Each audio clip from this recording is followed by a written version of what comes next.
హైదరాబాద్ మహానగరంలో ట్రాఫిక్ జంఝాటంగా మారిన కంటోన్మెంట్ ప్రాంతంలో రాష్ట్ర ప్రభుత్వం ప్రతిపాదించిన ఎలివేటెడ్ కారిడార్ల నిర్మాణానికి కేంద్రం గ్రీన్ సిగ్నల్ ఇచ్చింది. ఈ మేరకు కంటోన్మెంట్ ప్రాంతంలోని జాతీయ రహదారిపై రాష్ట్రీయ రహదారిపై కారిడార్ల నిర్మాణానికి హెచ్ఎండిఏకు అనుమతినిస్తూ రక్షణ శాఖ నిన్న లేఖ పంపింది.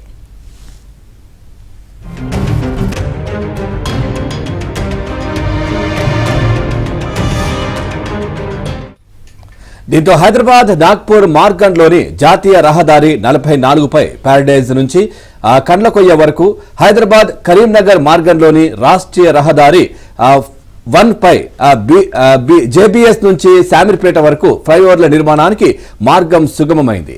ఈ రెండు మార్గాల్లో ఫ్లైఓవర్ల కోసం తమకు సంబంధించిన 169 ఎకరాల భూములను హెచ్ఎండిఏకు అప్పగించనున్నట్లుగా రక్షణ శాఖ తెలిపింది. ఈ భూమికి సమాన విలువైన భూమి లేదా 1702 కోట్ల మొత్తం చెల్లించాలని లేఖలో స్పష్టం చేసింది.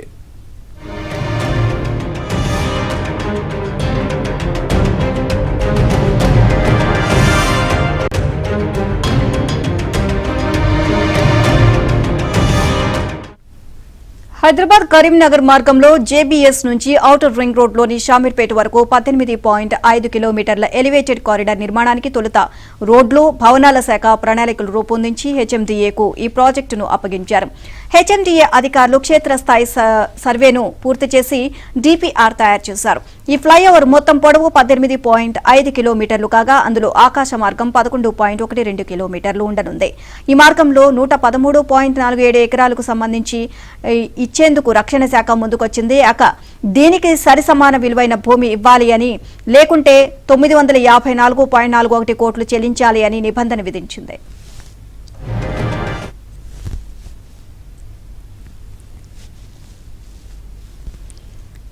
జాతీయ రహదారి 44లోని హైదరాబాద్ నాగ్పూర్ మార్గంలో ప్యారడైజ్ నుంచి కండ్లకోయ వరకు 18.35 కిలోమీటర్ల మేర ఫ్లైఓవర్ నిర్మించేందుకు ప్రభుత్వం ప్రతిపాదించింది. ఇదే అంశానికి సంబంధించి మరిన్ని అప్డేట్స్ మా కరెస్పాండెంట్ రాజేష్ అడిగి తెలుసుకుందాం. రాజేష్, దీనికి సంబంధించి అప్డేట్స్ ఏంటి?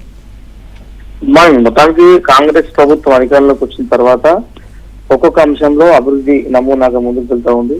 సో దీనికి సంబంధించి తాజాగా ఫ్లైఓవర్లకు సంబంధించిన విషయంలో కేంద్ర ప్రభుత్వం ఆమోదం తెలపడంతో హైదరాబాద్ మరింత అభివృద్ధి దిశగా పరుగు తీసేటువంటి అవకాశం కనిపిస్తుంది స్పష్టంగా. ఇందుకోసం డిఫెన్స్ అంటే రక్షణ శాఖ అంగీకారం కూడా తెలిపింది. దానిలో భాగంగా హెచ్ఎండిఏ కూడా లేఖ రాసింది. హైదరాబాద్ డెవలప్మెంట్ మెట్రో అథారిటీకి లేఖ కూడా రాశారు. జేబీఎస్ నుంచి షామీర్పేట వరకు, అదేవిధంగా ప్యారడైజ్ నుంచి కండ్లకోయ వరకు కూడా 2 ఫ్లైఓవర్లకు దాదాపుగా 170 ఎకరాల్లో ఈ పనులకు గ్రీన్ సిగ్నల్ పడిందని చెప్పొచ్చు. దాదాపు బేగంపేట, హాకింపేట వద్ద సొరంగాలు కూడా ఉండేందుకు రాష్ట్ర ప్రభుత్వం ఏర్పాటు చేయబోతుంది. సరిసమానంగా ఈ భూమికి సంబంధించిన విషయంలో దాదాపు 2,000 కోట్ల రూపాయల వరకు కూడా చెల్లించేందుకు అంగీకారం కూడా కుదిరినట్లు తెలుస్తుంది. ఫ్లైఓవర్లతో రాజీవ్ రహదారులు, అదేవిధంగా నాగపూర్ పైకి కొత్త ప్రతిపాదనలు రాబోతున్నాయి.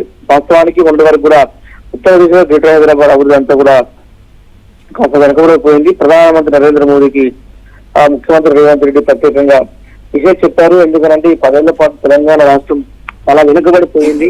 అభివృద్ధి దిశగా ముందుకు వెళ్లాల్సినటువంటి రాష్ట్రాన్ని బీఆర్ఎస్ ప్రభుత్వం వెనక్కి తీసుకెళ్లినటువంటి అంశాన్ని పదే రేవంత్ రెడ్డి స్పష్టం చేసేటువంటి ప్రయత్నం చేస్తున్నారు. హైదరాబాద్ కి మరో 2 కొత్త ఫ్లైఓవర్లు రానుండడంతో హైదరాబాద్ కు మరోసారి అంతర్జాతీయ స్థాయిలో దాన్ని నిలబెట్టేందుకు కాంగ్రెస్ ప్రభుత్వం మరో నిర్ణయం తీసుకోబోతున్నటువంటి అంశాన్ని అయితే ప్రధానంగా ప్రభుత్వం భావిస్తా ఉంది. Right, thank you Rajesh.